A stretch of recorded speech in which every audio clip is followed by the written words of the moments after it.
नमस्कार, आप सुन रहे हैं धर्मवीर भारती की रचना गुनाहों का देवता भाग 7। भाग 6 में आपने सुना सुधा किस तरह से चंदर व डॉक्टर शुक्ला के खत का वेट करती रही और खत ना आने पे कितनी नाराज़ थी और तभी पम्मी से उसकी बातचीत। अब आगे। दूसरे दिन सुबह सुधा आंगन में बैठी हुई आलू छील रही थी और चंदर का इंतज़ार कर रही थी। उसी दिन रात को पापा आ गए थे और दूसरे दिन सुबह बुआ जी और बिनती। सुधी, किसी ने इतने प्यार से पुकारा कि हवाओं में रस भर आया। अच्छा आ गए चंदर। सुधा आलू छोड़कर उठ बैठी। क्या लाए हमारे लिए लखनऊ से? बहुत कुछ सुधा। क्या है सुधा? सहसा कमरे में से कोई बोला। चंदर है, सुधा ने कहा। चंदर, बुआ आ गई और कमरे से बुआ जी बाहर आईं। प्रणाम बुआ जी, चंदर बोला और पैर छूने के लिए झुका। हाँ हाँ हाँ, बुआ जी 3 कदम पीछे हट गईं। देखत न हो हम पूजा की धोती पहने हैं, ई के है सुधा? सुधा ने बुआ की बात का कुछ जवाब नहीं दिया। चंदर चलो अपने कमरे में, यहाँ बुआ पूजा करेंगी। चंदर अलग हटा। बुआ ने हाथ के पंचपात्र से वहाँ पानी छिड़का और ज़मीन फूंकने लगी। सुधा, बिंदी को भेज दो, बुआ जी ने धूपदानी में महाराजिन से कोयला लेते हुए कहा। सुधा अपने कमरे में पहुंचकर चंदर को खाट पर बिठाकर नीचे बैठ गई। अरे ऊपर बैठो। नहीं, हम यहीं ठीक हैं, कहकर वह बैठ गई और चंदर की पैंट पर पेंसिल से लकीरें खींचने लगी। अरे यह क्या कर रही हो? चंदर ने पैर उठाते हुए कहा। तो तुमने इतने दिन क्यों लगाए? सुधा ने दूसरे पैचे पर पेंसिल लगाते हुए कहा। अरे बड़ी आफत में फंस गए थे सुधा। लखनऊ से हम लोग गए बरेली, वहाँ एक उत्सव में हम लोग भी गए और एक मिनिस्टर भी पहुँचे। कुछ सोशलिस्ट, कम्युनिस्ट और मजदूरों ने विरोध प्रदर्शन किया। फिर तो पुलिस वालों और मजदूरों में जमकर लड़ाई हुई। वह तो कहो एक बेचारा सोशलिस्ट लड़का था, कैलाश मिश्रा, उसने हम लोगों की जान बचाई, वरना पापा और हम दोनों ही अस्पताल में होते। अच्छा, पापा ने हमें कुछ नहीं बताया? सुधा घबरा कर बोली और बड़ी देर तक बरेली उपद्रव और कैलाश मिश्रा की बात करती रही। अरे ये बाहर गा कौन रहा है? चंदर ने सहसा पूछा। बाहर का कोई गाता हुआ आ रहा था। आंचल में क्यों बात लिया मुझ परदेसी का प्यार, आंचल में क्यों। और चंदर को देखते ही उस लड़की ने चौंक कर कहा। अरे, क्षण भर स्तब्ध और फिर शर्म से लाल होकर भागी बाहर। अरे भागती क्यों है? यही तो है चंदर, सुधा ने कहा। लड़की बाहर रुक गई और गर्दन हिलाकर इशारे से कहा, मैं नहीं आऊँगी, मुझे शर्म लगती है। अरे चलिए, देखो अभी हम पकड़ लाते हैं, बड़ी झक्की है यह, कहकर सुधा उठी। वह फिर भागी। सुधा पीछे पीछे भागी। थोड़ी देर बाद सुधा अंदर आई तो सुधा के हाथ में उस लड़की की चोटी और वह बेचारी बुरी तरह अस्त व्यस्त थी। दांत से अपने आंचल का छोर दबाए हुए थी। बाल की 3-4 लटें मुंह पर झुक रही थी और लाज के मारे सिमटी जा रही थी और आंखें थी कि मुस्कुराए या रोए यह तय नहीं कर पा रही थी। देखो चंदर देखो, सुधा हाफ रही थी। यही है बिनती मोटकी कहीं की, इतनी मोटी है कि दम निकल गया हमारा। सुधा बुरी तरह हाफ रही थी। चंदर ने देखा बेचारी की बुरी हालत थी। मोटी तो बहुत नहीं थी, पर हाँ गांव की तंदुरुस्ती थी। लाल चेहरा जिसे शर्म ने तो दूना बना दिया था। एक हाथ से अपनी चोटी पकड़े थी, दूसरे से अपने कपड़े ठीक कर रही थी और दांत से आंचल पकड़े। छोड़ दो उसे। यह क्या है सुधा, बड़ी जंगली हो तुम, चंदर ने डांट कर कहा। जंगली मैं हूँ या? चोटी छोड़कर सुधा बोली। यह देखो दांत काट लिया है इसने। सचमुच सुधा के कंधे पर दांत के निशान बने हुए थे। चंदर इस संभावना पर बेतहासा हंसने लगा कि इतनी बड़ी लड़की दांत काट सकती है। क्यों जी, इतनी बड़ी हो गई और दांत काटती हो? उसकी हंसी रुक नहीं रही थी। सचमुच में यह तो बड़े मज़े की लड़की है। बिनती है इसका नाम। क्यों रे, महुआ बिनती थी क्या? वहाँ जो बुआ जी ने बिनती नाम रखा है। वह पल्ला ठीक से ओढ़ चुकी थी। बोली नमस्ते। चंदर और सुधा दोनों हंस पड़े। अब इतनी देर बाद याद आई। चंदर और भी हंसने लगा। बिनती, ए बिनती, बुआ की आवाज़ आई। बिनती ने सुधा की ओर देखा और चली गई। और कहो सुधी, चंदर बोला, क्या हाल चाल चल रहा है? फिर भी एक चिट्ठी भी तो नहीं लिखी तुमने। सुधा बड़ी शिकायत के स्वर में बोली, हमें रोज़ रुलाई आती थी और तुम्हारी वो आई थी। वो? हमारी वो? चंदर ने चौंक कर पूछा। अरे हाँ, तुम्हारी पम्मी रानी। अच्छा, वो आई थी, क्या बात हुई?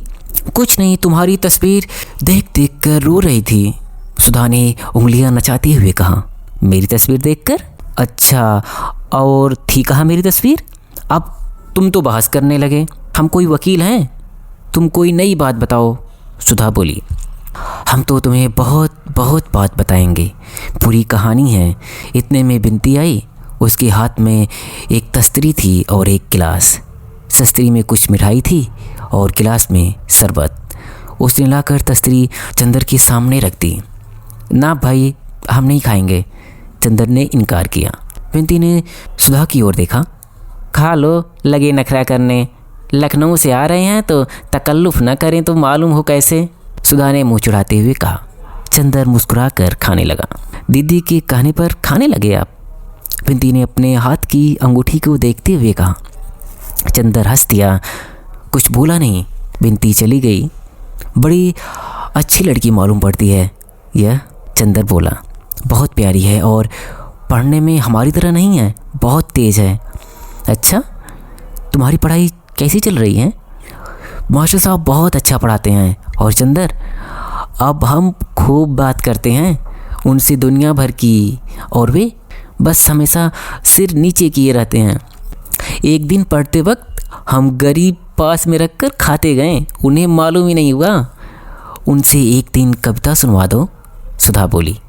चंदर ने कुछ जवाब नहीं दिया और डॉक्टर साहब के कमरे में जाकर किताबें उलटने लगा। इतने में बुआ जी का तेज सुर आया। हमें मालूम होता है कि मुँह झौसी हमके ऐसी नाच नचाई तो हम पैदा होते गला घोट देत। हरे राम, आकाश सिर पर उठाए है, कई घंटे से नरियात नरियात गटाई फट गई। ये बोलत नहीं है जैसे सांप सूंघ गवा है। वो प्रोफेसर शुक्ला के घर में वह नया सांस्कृतिक तत्व था। कितनी शालीनता और शिष्टता से वे रहते थे। कभी इस तरह की भाषा भी उनके घर में सुनने को मिलेगी, इसकी चंदर को जरा भी उम्मीद न थी। चंदर चौंक कर उधर देखने लगा। डॉक्टर शुक्ला समझ गए, कुछ लज्जित से और मुस्कुराहट ग्लानि छुपाते हुए बोले, मेरी विधवा बहन है, कल गांव से आई है लड़की को पहुंचाने। उसके बाद कुछ पटकने का स्वर आया, शायद किसी बर्तन के। इतने में सुधा आई, गुस्से से लाल। सुना पापा, तुमने? बुआ बिनती को मार डालेगी। क्या हुआ आखिर? डॉक्टर शुक्ला ने पूछा। कुछ नहीं। बिनती ने पूजा का पंचपात्र उठाकर ठाकुर जी के सिंहासन के पीछे रख दिया था। उन्हें दिखाई नहीं पड़ा तो गुस्सा बिनती पर उतार रही हैं।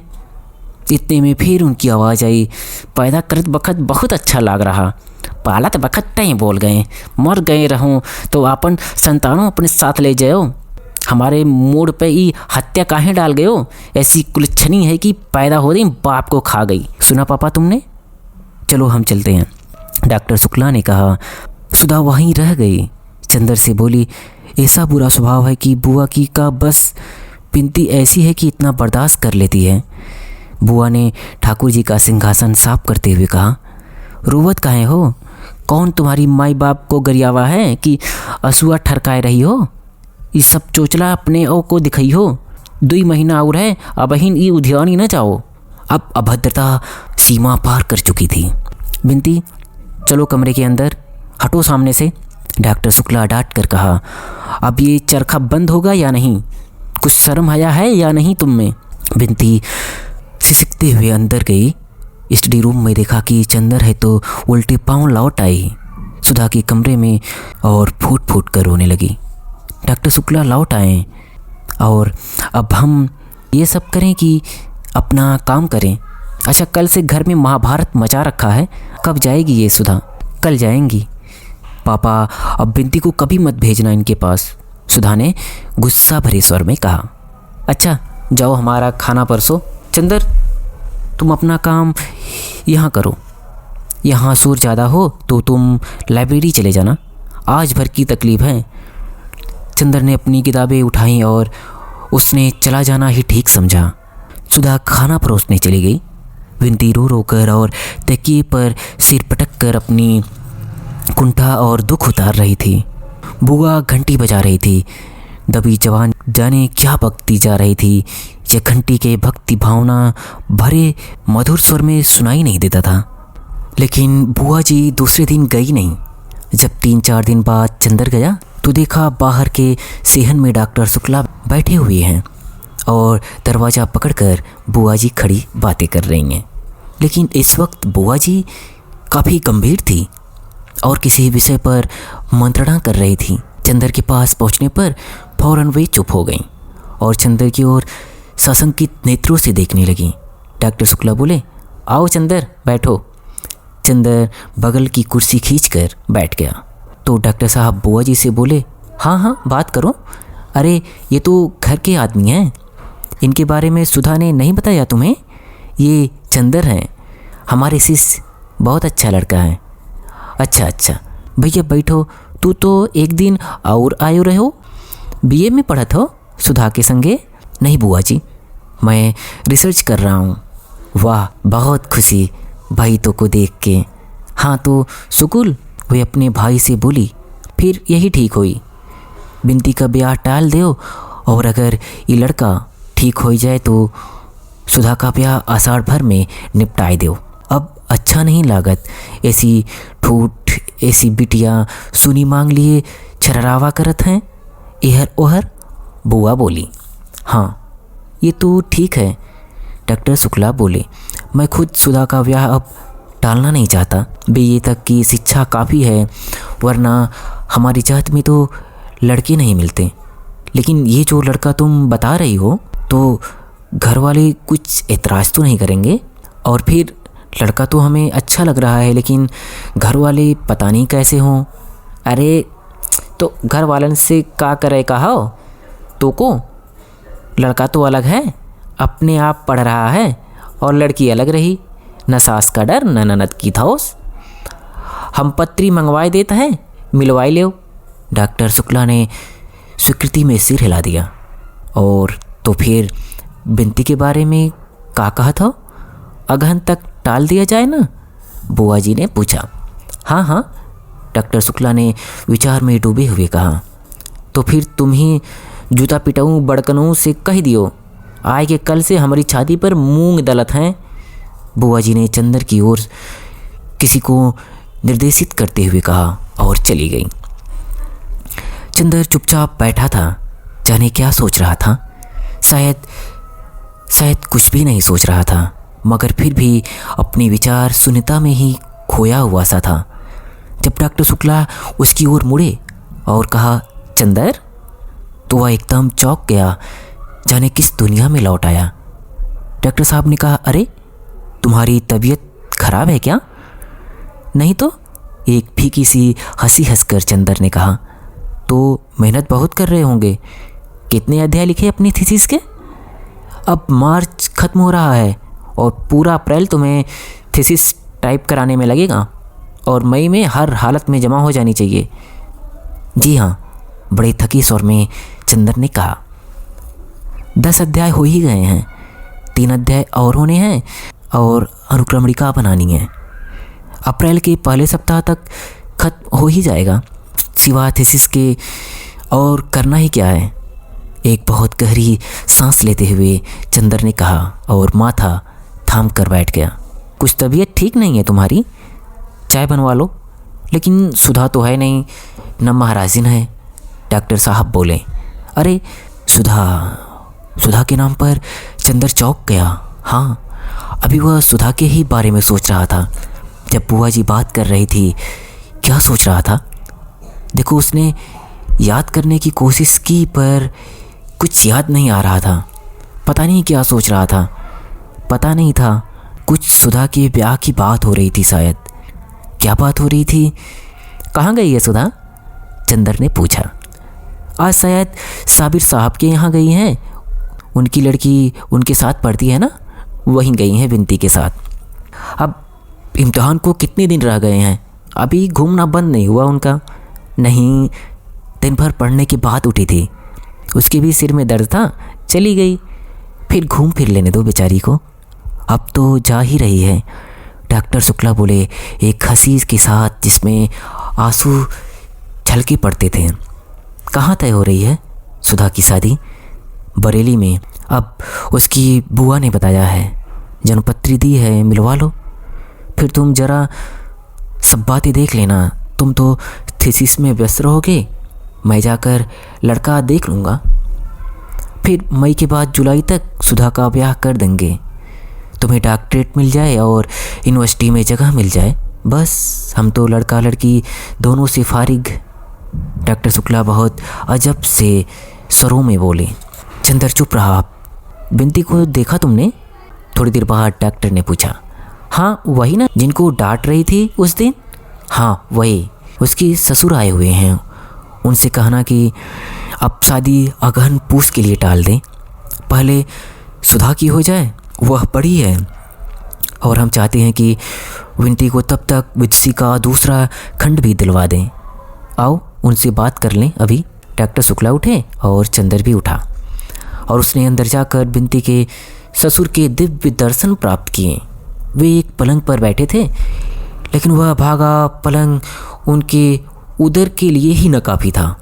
वे चित्त पड़े थे और सांस लेते थे तो पुराणों के उस कथा का प्रदर्शन हो रहा था कि धीरे धीरे पृथ्वी का गोला वराह के मुख पर कैसे ऊपर उठा होगा।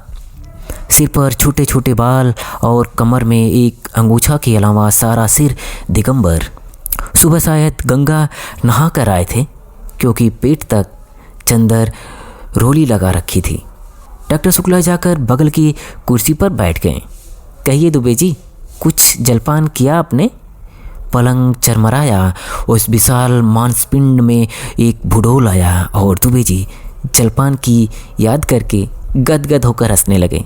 एक थलथलाहट हुई और कमरे की दीवारें गिरते गिरते बची।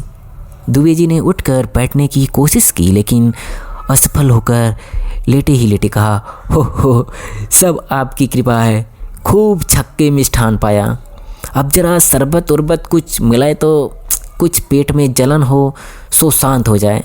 उन्होंने पेट पर अपना हाथ फेरते हुए कहा। अच्छा, अरे भाई जरा शरबत बना देना। डॉक्टर शुक्ला ने दरवाजे की ओट में खड़ी हुई बुआ जी से कहा। बुआ जी की आवाज़ सुनाई पड़ी। बाप रे, ये 2.5 मन का लहास, कम से कम मशक भर के शरबत तो उलीच गई हैं। चंदर की हंसी आ गई। डॉक्टर शुक्ला मुस्कुराने लगे, लेकिन दुबे जी के दिव्य मुखमंडल पर कहीं क्षोभ या उल्लास की रेखा तक न आई। चंदर मन ही मन सोचने लगा, प्राचीन काल के ब्रह्मानंद सिद्ध महात्मा ऐसे ही होते होंगे। बुआ एक गिलास में शरबत ले आई। दुबे जी काख काख के उठे और एक सांस में शरबत गले से नीचे उतारकर गिलास नीचे रख दिया। दुबे जी एक प्रार्थना है आपसे। डॉक्टर शुक्ला ने हाथ जोड़कर विनती स्वर में कहा। नहीं नहीं, बात काट कर दुबे जी बोले, बस अब हम कुछ न खाओ, आप बहुत सत्कार किए, हम नहीं, हम यही से छक गए। आपको देख के तो बड़ी प्रसन्नता आई, आप सचमुच में दिव्य पुरुष हो। और फिर आप तो लड़की की मामा हो, और ब्याह शादी में जो सो मामा का पक्ष देखा जाता है। ये तो भगवान ऐसा जोड़ मिलाइन कि वर पक्ष और कन्या पक्ष दो इनके मामा बड़े ज्ञानी हैं। आप हैं तो कॉलेज के प्रोफेसर और ओहर हमार सार लड़का के मामा जाने तो डाकघर में मुंशी हैं। आपकी कृपा से, दुबे जी ने गर्व से कहा। चंदर मुस्कुराने लगा। अरे सो तो आपकी नम्रता है, लेकिन मैं सोच रहा हूँ कि गर्मियों में अगर ब्याह न रख कर जाड़े में रखा जाए तो ज़्यादा अच्छा होगा। तब तक आपके सत्कार की हम कुछ तैयारी भी कर लेंगे। डॉक्टर शुक्ला बोले। दुबे जी इसके लिए तैयार नहीं थे।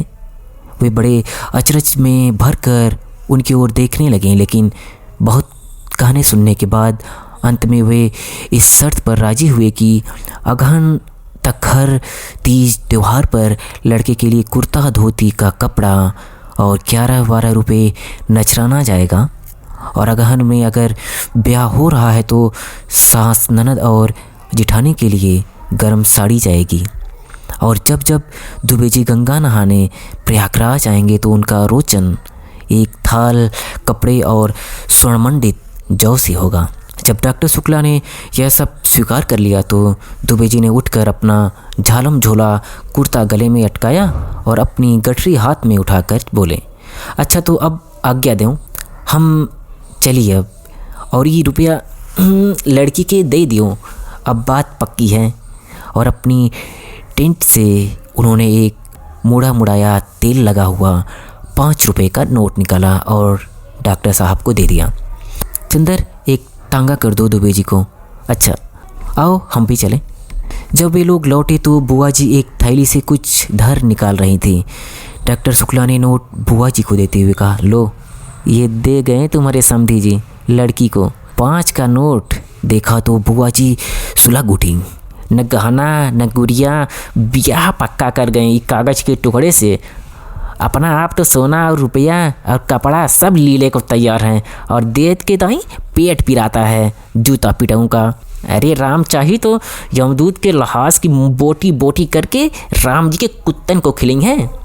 चंदर हंसी की मारे पागल हो गया।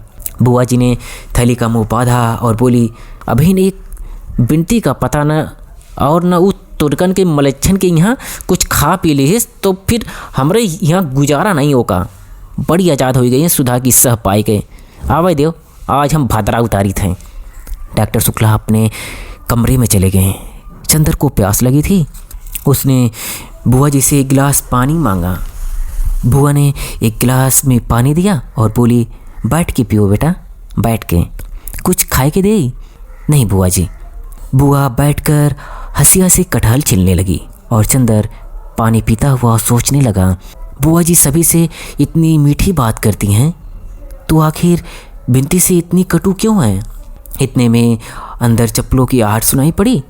चंदर ने देखा सुधा और बिनती आ गई थी। सुधा अपनी चप्पल उतारकर अपने कमरे में चली गई और बिनती आंगन में आई। बुआ जी के पास आकर बोली, लाओ हम तरकारी काट दें। चल हट बाहर, पहले नहाए जाओ के और कुछ खाए तो नहीं रहो। इतनी देर कहाँ घूमत रहो? हम खूब अच्छे से जानत है तू हमार नाक कटाइन के रहो, पतुरियन के ढंग सीखे हो। बिनती चुप। एक तीखी वेदना का भाव उसके मुंह पर आया। उसने आंखें झुका ली, रोई नहीं और चुपचाप सिर झुकाए सुधा के कमरे में चली गई। अंदर क्षण भर खड़ा रहा, फिर सुधा के पास गया। सुधा के कमरे में अकेली बिनती खाट पर पड़ी थी। औधे मुँह तकिया में मुँह छिपाए चंदर को जाने कैसा लगा। उसके मन में बेहद तरस आ रहा था कि इस बेचारी लड़की के लिए जिसके पिता है ही नहीं, जिसे प्रताड़ना के सिवा कुछ नहीं मिला, चंदर को बहुत ही ममता लग रही थी।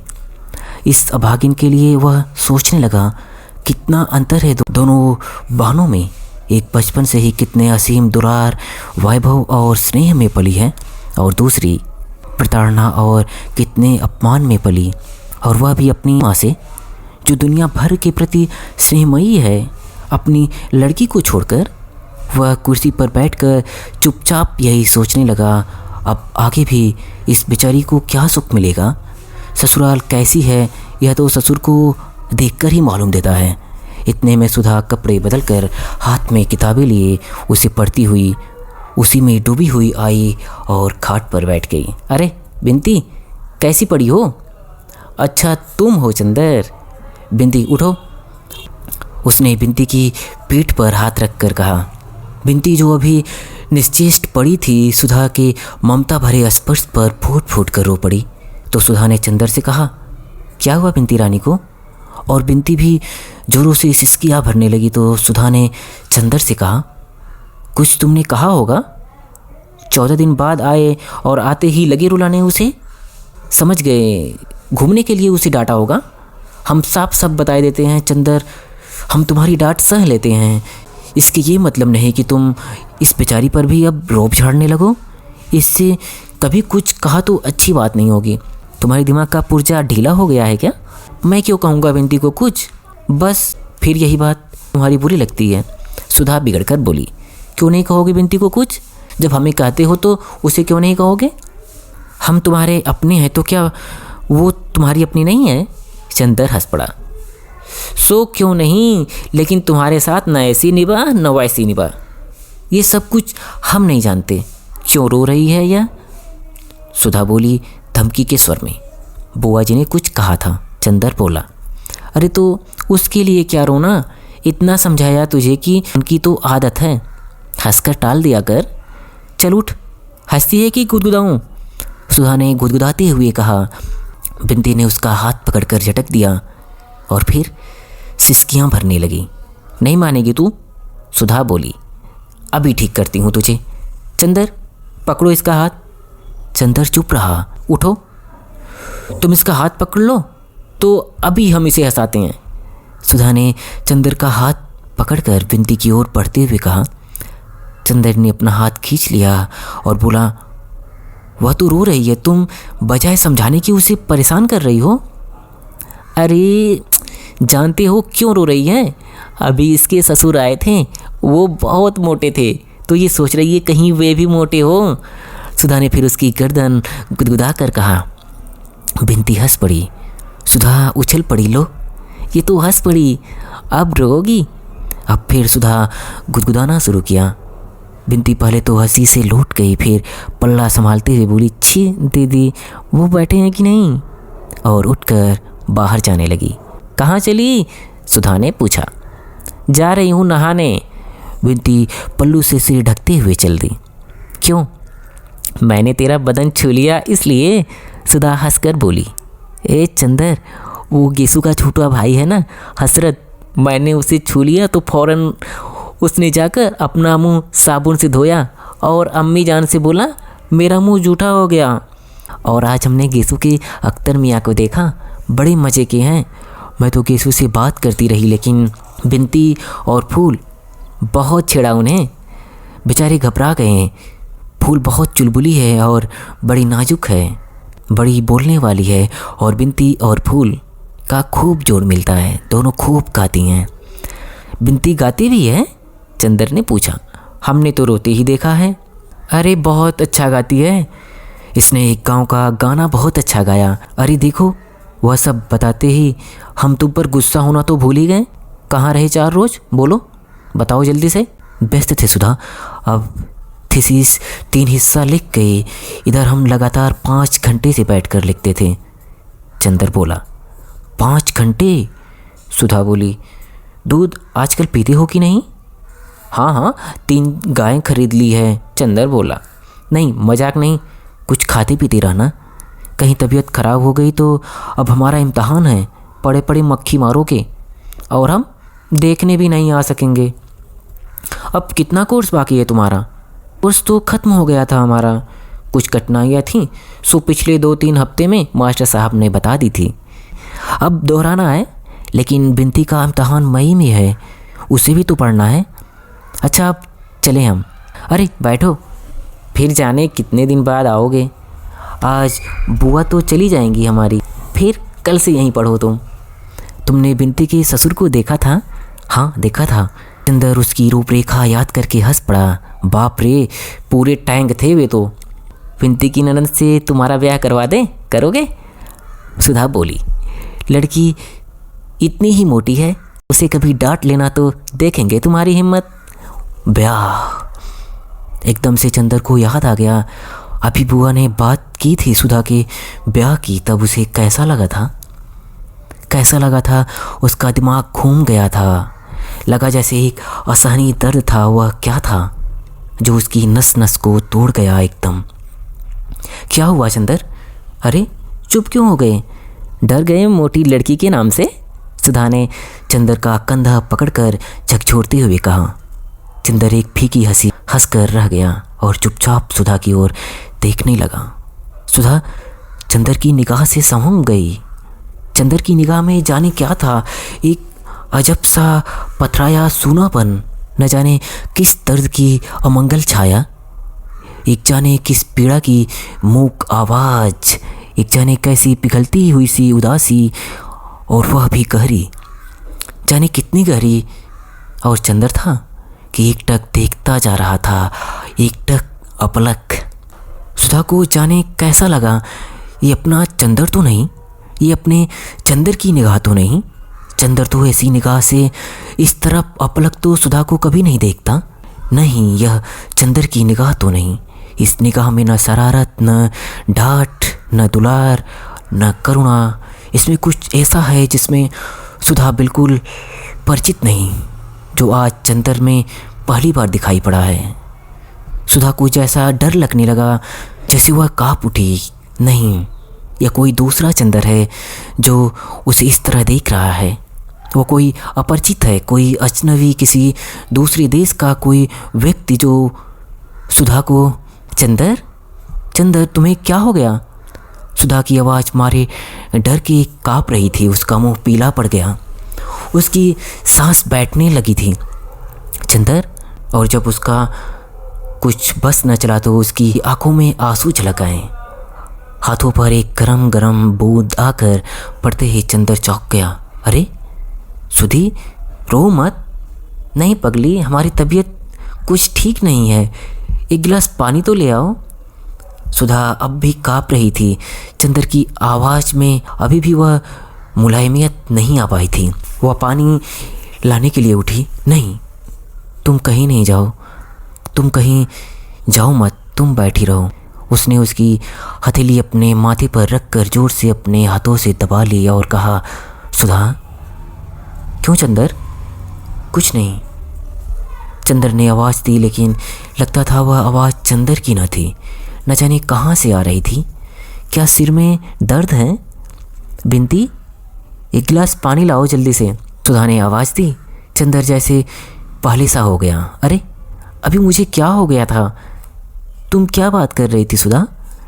पता नहीं तुम्हें अभी क्या हो गया था, सुधा ने घबराई हुई गौरैया की तरह सहम कर कहा। चंदर स्वस्थ हो गया। कुछ नहीं सुधा, मैं ठीक हूँ, मैं तो यूं ही परेशान करने के लिए चुप था, उसने हंसकर कहा। हाँ चलो रहने दो, तुम्हारे सिर में दर्द जरूर है, सुधा बोली।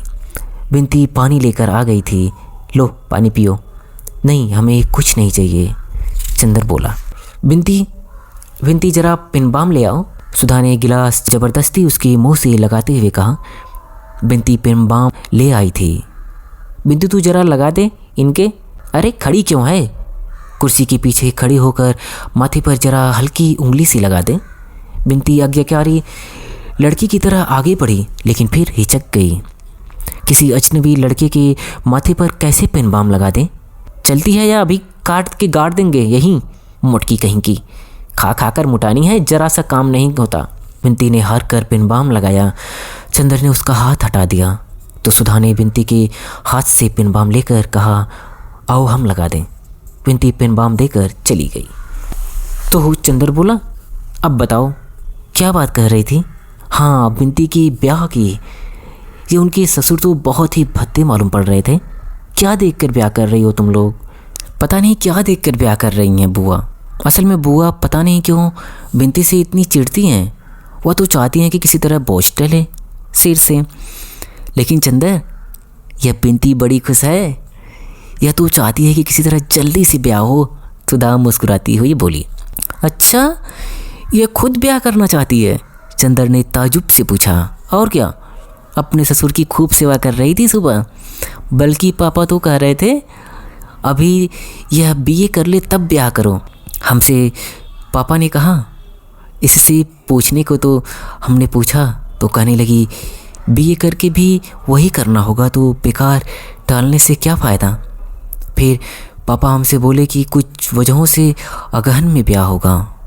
तो बड़े ताजुब से बोली, अगहन में? सुधी तुम जानती हो अगहन में उसका ब्याह क्यों टल रहा है? पहले तुम्हारा ब्याह होगा, चंदर हंसकर बोला। वह पूर्णतया शांत था। उसके स्वर में कम से कम बाहर सिवा चुहल के और कुछ भी न था। मेरा ब्याह? आंखें फाड़कर, मुंह फैलाकर, हाथ नचाकर और कुतूहल भरे आश्चर्य से सुधा ने कहा, और फिर हंस पड़ी, खूब हंसी। कौन करेगा मेरा ब्याह? बुआ, पापा करने ही नहीं देंगे। हमारे बिना पापा का काम ही नहीं चलेगा। और बाबू साहब, तुम किस पर आकर रंग जमाओगे? ब्याह मेरा। सुधा ने मुंह बिचका कर उपेक्षा से कहा, नहीं सुधा, मैं गंभीरता से कह रहा हूँ, 3-4 महीने के अंदर तुम्हारा ब्याह हो जाएगा। चंदर उसे विश्वास दिलाते हुए बोला। अरे जाओ, सुधा ने हंसते हुए कहा, ऐसे हम तुम्हारे बनाने में आ जाएं तो हो चुका। अच्छा जाने दो, तुम्हारे पास कोई पोस्ट कार्ड है? लो जरा इस कामरेड को एक चिट्ठी तो लिख दूँ। चंदर बात बदल कर बोला। पता नहीं क्यों इस विषय की बात चलने में उसे कैसा लग रहा था। कौन कॉमरेड? सुधा ने पूछा। तुम भी कम्युनिस्ट हो गए क्या? नहीं जी, वो बरेली का सोशलिस्ट लड़का कैलाश, जिसने झगड़े में हम लोगों की जान बचाई थी। हमने तुम्हें बताया था ना सब किस्सा उस झगड़े का, जब हम और पापा बाहर गए थे। हाँ हाँ बताया था। उसे ज़रूर खत लिख दो। सुधा ने पोस्ट कार्ड देते हुए कहा। तुम्हें पता मालूम है? चंदर जब पोस्ट कार्ड लिख रहा था तो सुधा ने कहा, सुनो, उसे लिख देना कि पापा की जान बचाने की एवज में आपकी बहुत कृतज्ञ है, और कभी अगर हो सके तो आप इलाहाबाद ज़रूर आएं। लिख दिया? हाँ। चंदर ने पोस्ट कार्ड जेब में रखते हुए कहा। चंदर, हम भी सोशलिस्ट पार्टी के मेंबर होंगे। सुधा ने मचलते हुए कहा। चलो, अब तुम्हें नई सनक सवार हुई। तुम क्या समझ रही हो सोशलिस्ट पार्टी को? राजनीतिक पार्टी है। यह मत करना कि सोशलिस्ट पार्टी में जाओ और लौट कर आओ तो पापा से कहो, अरे हम तो समझे पार्टी है, वहाँ चाय पानी मिलेगा, वहाँ तो सब लोग लेक्चर देते हैं। धत, हम कोई बेवकूफ़ हैं क्या? सुधा ने बिगड़ कर कहा। नहीं, सो तो तुम बुद्धिसागर हो, लेकिन लड़कियों की राजनीतिक बुद्धि कुछ ऐसी ही होती है। चंदर बोला। अच्छा रहने दो, लड़कियां ना हो तो काम ही ना चले, सुधा ने कहा। अच्छा सुधा, आज कुछ रुपए दोगी? हमारे पास पैसे ख़त्म हैं और सिनेमा देखना है ज़रा। चंदर ने बहुत दुलार से कहा। हाँ हाँ ज़रूर देंगे तुम्हें, मतलबी कहीं के। सुधा बोली। अभी अभी तुम लड़कियों की बुराई कर रहे थे ना? तो तुम और लड़कियों में से थोड़े ही हो, तुम तो हमारी सुधा हो, सुधा महान। सुधा पिघल गई। अच्छा कितना लोगे? अपनी पॉकेट में से 5 रुपए का नोट निकाल कर बोली, इससे काम चल जाएगा? हाँ हाँ, आज ज़रा सोच रहे हैं पम्मी के यहाँ जाएं, तब 1 सेकंड सो जाएं। पम्मी रानी के यहाँ जाओगे? वाह, समझ गए, तभी तुमने चाचा जी से ब्याह करने के लिए इनकार कर दिया। लेकिन पम्मी तुमसे 3 साल बड़ी है, लोग क्या कहेंगे? सुधा ने छेड़ा। उफ, तो क्या हुआ जी, सब यूँ ही चलता है। चंदर ने हंसकर टाल दिया। तो फिर खाना यहीं खाए जाओ और कार लेते जाओ, सुधा ने कहा। मगाओ, चंदर ने पलंग पर पैर फैलाते हुए कहा। खाना आ गया, और जब तक चंदर खाता रहा, सुधा सामने बैठी रही और बिनती दौड़ दौड़ कर पूड़ी लाती रही। अब यहीं तक। शेष भाग नेक्स्ट पार्ट।